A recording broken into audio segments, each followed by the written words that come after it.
There are two things that I enjoy a lot more than most others. One is obviously erotic content, the other being alcohol. The former I can get easily on the internet, for free, but for the other I have to choose. Do I want to drink at the comfort of my own home? Maybe drink somewhere outside, like in the forest or in a karaoke bar, some sort of social event, or maybe even a pub. いらっしゃいませ、お客様。いらっしゃいませ。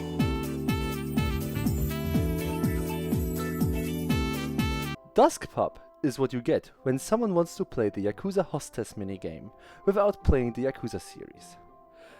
I will be real quick about how the game works, right off the get-go. There is an indicator telling you when the next customer is going to arrive, after which you have to pick a girl from your roster, which fits his preferences.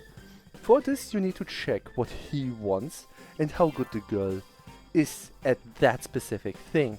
And manage her stamina as well. If you don't have the right girl for the job, it might be better to ignore the customer altogether and bet on the next one, costing you only 10 seconds instead of 30. All while not draining any girl's stamina. There's also the possibility to trigger a fever time, a happy hour if you will, where you can, without any cost, just throw the girls in and they will recover stamina as well, to a decent amount. You will also get a lot more money. It's just good to trigger this whenever you have it.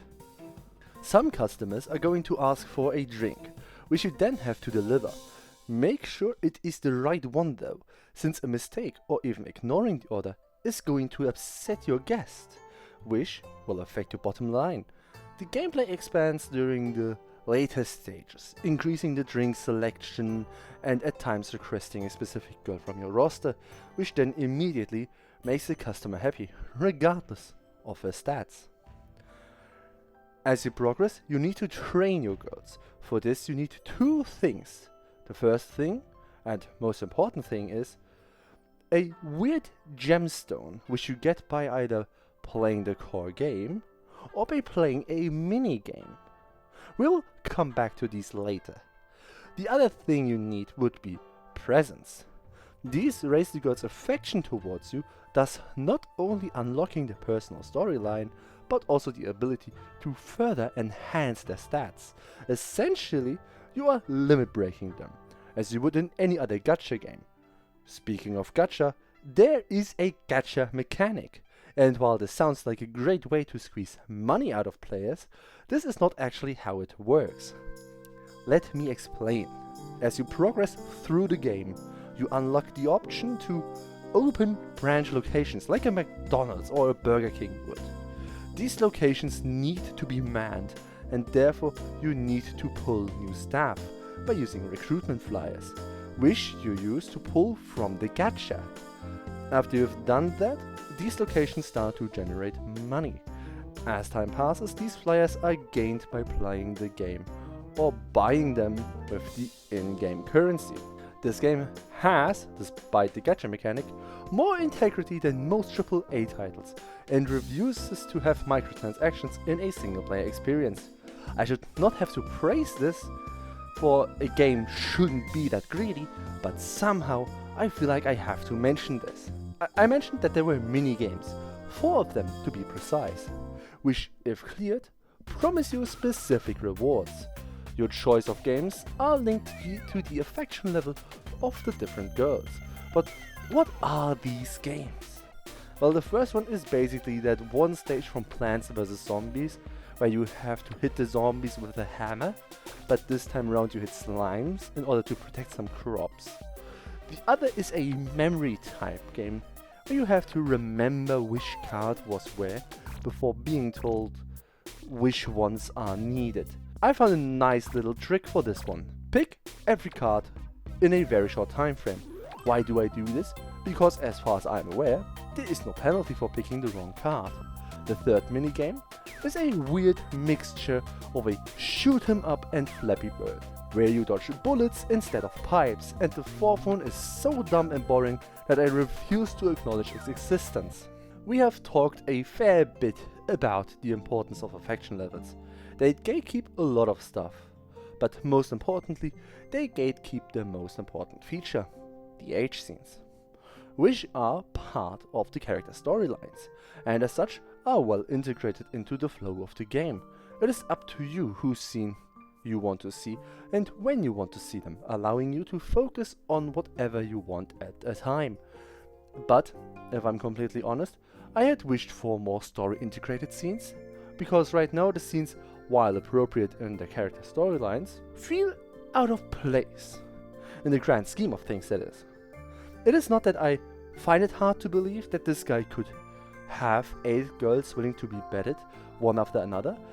They probably don't know of the other ones to begin with, or at least that is what I would like to say, but everyone who has experienced working with really anyone knows people gossip a lot at work.